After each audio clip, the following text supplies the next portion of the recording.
I had like a bigger revelation this past weekend on Saturday night, Sunday morning, and I was like, dude, like, next person who comes on the fucking podcast, I'm gonna say this shit. Okay, say less. But pretty much, we were in Big Sur, and it was like nighttime, and then some homies I was with, they were like, oh yeah, like, pretty much everything we do is illegal. And it wasn't even necessarily like we're fucking selling drugs and like fucking getting in a car chase is illegal. It was like everyday activities, everything we fucking do, there's like a law preventing it. And then they just started naming shit like, oh, driving in the car without a seatbelt on, having people in the bed of your truck while you're driving up the hill, driving around while someone has an open container, drinking it. Not even the driver, but just someone in the back is just like sipping on a road soda. Doing mushrooms, that's illegal. Doing all this fucking shit. Having a campfire, illegal. Having grilling with a charcoal grill, illegal. Grilling on a propane stovetop, illegal. And it was just like, holy shit, like illegal. Everything we fucking do is illegal.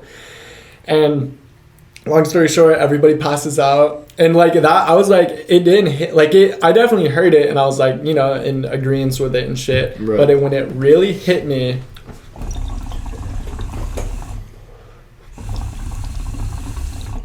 it was in the morning. And I was sleeping in my car because I was only there at night. I wasn't gonna like bring a tent, a mattress pad. Like I was like, you know, fuck it, I'll sleep in my car for 8 hours. Fuck it. Like I'll bring some, you know, all my comforters, pillows. Like I'll make it nice. So I wake up. They're like knocking on my door. They're like, all right, we're dipping. So then I open up the car door and I'm like fucking getting out. My legs are fucking just cramping so gnarly. Like that's the one shitty thing about sleeping in the car is I was in fetal position most of the time. And I was like, dude. All curled up and shit, And there's like these little kids behind us like running down the road. And they're like, and they're like 5, 6, 7, some shit like that. And they're like, you guys were the ones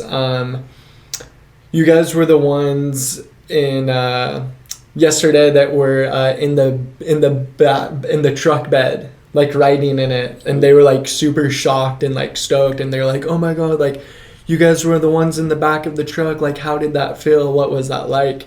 And then I'm like fucking like my brain's still waking up, like it's literally like sending impulses down my body, and my body is going, okay, like we're up, we're moving and type shit.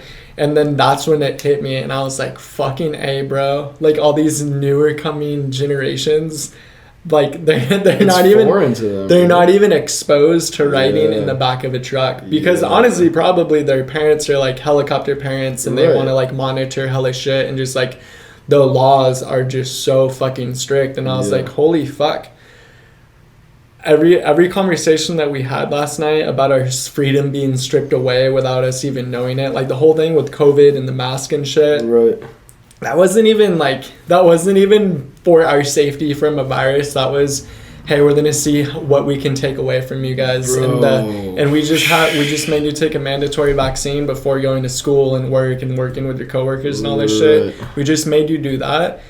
That was a baby step for what is yet to come. We don't give a fuck about your health. We did that to you to see what we can keep getting away with, and this is gonna continue for decades to come, for centuries to come, you know. And it just really fucking smacked me hard, and I was like, holy shit, dude, like hearing that little kid say that, like, you guys were yesterday in the bed of the truck, like what was that like? They were like shocked, and I was like, dude, like when I was a kid, like I was always in the bed of a truck. You know what I mean? Like that was like early 2000s. Early 2000s. Like honestly, the road was way chiller. Like in like 2000, like 2003, like the road was way chiller, and it was even chiller before that. 1985, the road was so fucking chill. Oh fuck yeah, dude! I mean, back in the 60s, there was weed growing on the fucking buildings in New York City, bro. I mean, it was bunk, but like it was still growing, and they had this whole act to go and cut all that shit off the cracks of the buildings, man. And it was just like on the drive home, I was just like, dude, like we're just slowly losing everything and becoming this society where there's so many walls built up around us and we're just like guinea pigs in a box. Right. And I just didn't like hearing that kid like say that shit. And it's just like, I'm at the point where it's just like, dude, like I need to gain more intelligence. I need to gain money. I need to gain a platform, and I need to gain a power. Yeah. And like honestly, hopefully, fucking like change the world. Right. Because like if like I feel like I'm obligated to try and change the shit that's happening. Because I don't like how society is right now, and I really want to fucking change it. I just don't know where to start. I'm scared of bringing kids up in a world like this right now, bro. And that's why I'm not going to. Yeah, that's literally why I'm not going to. And here's the thing too, is like, so in New Hampshire, right, because that's where I'm from, it's the live free or die state for a reason, you know what I mean? And so like, it's still legal to ride in the bed of a truck under 60 miles an hour in New Hampshire. Yeah, that's dope. That's fully legal. You should be able to do that. Yeah, I agree. I mean, you know, why obviously, not? You know, you take on your own risks as a person, especially in the United States of America, where we're, you know, in my opinion, pretty lucky compared to other places in the world. And, you know, I've got friends that are in Lebanon, I've got friends that are in India, I've got friends that are in Turkey, and they, like, are all saying, I want to go here. You know, like, they want to come to where we get to live. And, you know, like, all politics aside, because, I mean, you know, the political division right now is just so fucking grotesque. You know, it just bums me out. But all that aside, it's like, I don't know, man. Like, I just traveled to Iceland and Sweden. I just got back like 3 weeks ago, yeah. And I was trying to go see the Northern Lights. So that's me and my pops went for a total of 2 weeks or about 10 days, whatever. And when I had to travel, I traveled through London. And our flights got delayed in London, so we had to go get a hotel outside of the airport. And, you know, I had to go through all the international customs of COVID, right? And I don't have the vaccine, so I was super nervous. I was thinking, like, damn, like, what if we get stopped and we can't do this trip?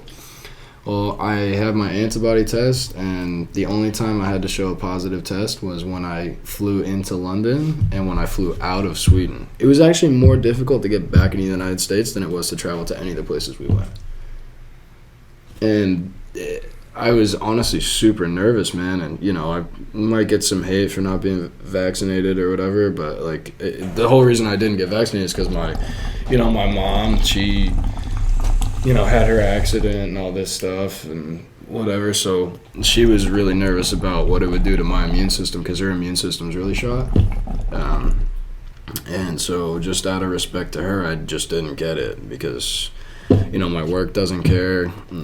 Most of the people that I hang out with don't give a shit at all either. And when I started to think about, like, actually traveling internationally again, which I love to travel, man. I've seen so much of the world, and I plan on seeing all of it, you know? And it scared me, because I was like, oh my gosh, like, what, you know, what if they don't let me in, or what if, you know, this or that? And like I said, it was more difficult to get back in the United States than it was to go anywhere we went. So that kind of made me cock my head a little bit, and was like, what is this about, you know? There's absolutely no honesty from just like anybody. Like I love meeting a very all-round honest person. Yeah. And like you don't see that anymore. Like everyone you listen to on like the news, on social media, like these big like influencers and shit, right, they're just riding whatever wave they can jump on, right, and taking whatever lump of money they can get to pass this bill or say this thing or like or talk shit about this person. And the second it's not cool to do that anymore, or there's another cooler outlook to be on, it goes away, and they're gonna do the next thing. And I fucking hate it when people bend and fold under pressure. Right. And like I honestly, like if I had to come up with like one trait about me, yeah, I genuinely, and I don't know, I feel like I'm not a boaster, right, but I guess I'm boasting by saying I'm not a boaster. But I really don't think that I bend and fold under pressure. Well, I really think that I keep like my opinion and my story straight, and I live for what I believe in. And that's kind of something that bums me out too, is like it's become frowned upon to be unapologetically yourself. And I used to struggle with that a lot. Like, I used to just cap all the time because I was trying to fit in or, you know, make someone happy or whatever. And as of late, man, over the past, like, year or so, I've just realized that, like, it's actually okay to be unapologetically yourself and still be able to get along with everybody. Because I thought, like, that was something that was keeping me from getting along with people. I more so started to realize that, you know, if you don't have to apologize for the way you think and people still appreciate you and, like, can actually see through differentiated opinions and appreciate who you are, like, as a whole, then, like, those are the people you want in your circle, you know what I mean? And it really bums me out that that's something that's, like, you know, people always feel, like, so pressured to conform with shit as opposed to having a discussion about shit. And I guess, you know, that's in my opinion, kind of a recession for people. Like, I don't know why it's so difficult to have, you know, a conversation about a hot topic. It shouldn't be difficult like that, you know what I mean? So that's something that I've been trying to practice, is just making sure that I'm straight with people and say, hey, this is how I feel about this, you know, what are your thoughts? Instead of being like, this is how I feel about this and fuck you, you know what I mean? And that's made my life a whole lot easier, I'll tell you what, because people, you know, when you actually get to them and really, like, can speak to them directly as a person, you know, it becomes a lot easier to deal with difficulties and differences and all that stuff. So, you know. Last hot take, and then I'll start asking you questions. Yeah, go for it. I think I've said this maybe once or twice on here before, but there were some people at one point in my life that I kind of knew. Yeah. And they were like, I think it was like 2016 when Hillary Clinton was running for president or whatever. Yeah. And they were like, oh, like, if you don't vote for her, like, I'm not talking to you anymore. They, like, said that to, like, a friend. Right. And I was like, dude, like, I didn't say this, but just in my mind, it's like, dude, Hillary Clinton is a lying piece of fucking shit. Yeah, who agree. Said everything that I just said, like, bends under pressure, right. Fucking, like, they don't care about you. Right. She doesn't care about you. Like, she's honestly, like, like, the whole thing with the fucking Epstein Island and, like, how her husband went there and shit. Yeah. And, like, probably her, like, I think she's a blood-sucking, lying piece of fucking shit. I agree, bro. And, like, the fact that people want to end friendships because you didn't vote for Hillary fucking Clinton, like, I think you're fucking, like, right. Dude, like, open your eyes, dude. Right. Like, I don't know. I'm here to hear the truth, and I'm tired of, like, this filter and shit. And, like, she's just another, like, political person trying to take away your freedom. Yeah, well, and that's the thing, man, is it's another hot take, because, you know, I was raised by hippies, dude. Both my parents, like, you know, my dad followed the Grateful Dead around for God knows how long in a van, just because he wanted to, like, you know, be invested in that lifestyle. And, you know, I love him for that. He taught me how to love people. My mom taught me how to love people as well, and they both taught me how to respect people. And I actually lost, like, a handful of friends because in the last election, I voted for Trump instead of Biden.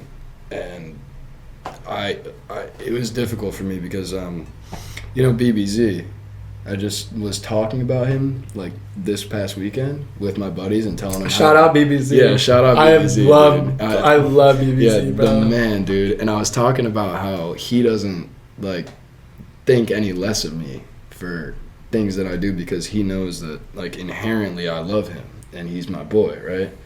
But then I have people who simply say that based on, like, the way I view policies and stuff, they call me a racist, they call me a bigot, you know, all this name calling bullshit, right? And when I saw him, I was like, yo, dude, we were just talking about you tonight. I was, like, gassing you up to my buddies and telling them how awesome you were and how close you and I are. And it's a great, like, he just came into town out of nowhere. It was like, it was almost like the conversation that we had about him, like, summoned him downtown. It was super cool, man. Wait, he was? It's all just bullshit, man, because, you know, I don't see people for what they look like, man. I see people for who they are. And that's, like, something that I think a lot of people should practice more often, because I feel like that's a big issue right now. But it's more of, like, you know, I I don't understand why everyone's so mad at each other all the time. You know, I just don't get it. It's honestly, it's not the people's faults. It's just the governments and how our own lives are. So it's honestly like the government's fault, dude. Like the rules that they place in front of us, and same thing like I was saying at the beginning. Like we're thrown into this box, and like you have to behave and act a certain way, and how expensive shit is. And then you have to work a 9 to 5 if you're gonna fucking support a family and shit. So then you're just constantly grinding, commuting, and then it's like when you bump into someone and it's their fucking like off day or something, they're so stressed out by all the bullshit, all the hoops you have to jump through. Like they don't even give a fuck about your opinion, and that's where so much anger and hate comes from. And it's because the way the world is set up. If rent was $30 a month, and people were working like a couple days a week, and like everyone was chill, psychedelics were legal, and people were like tripping, and there wasn't so many concrete buildings everywhere, and the road wasn't overpopulated, and there was just like the roads were like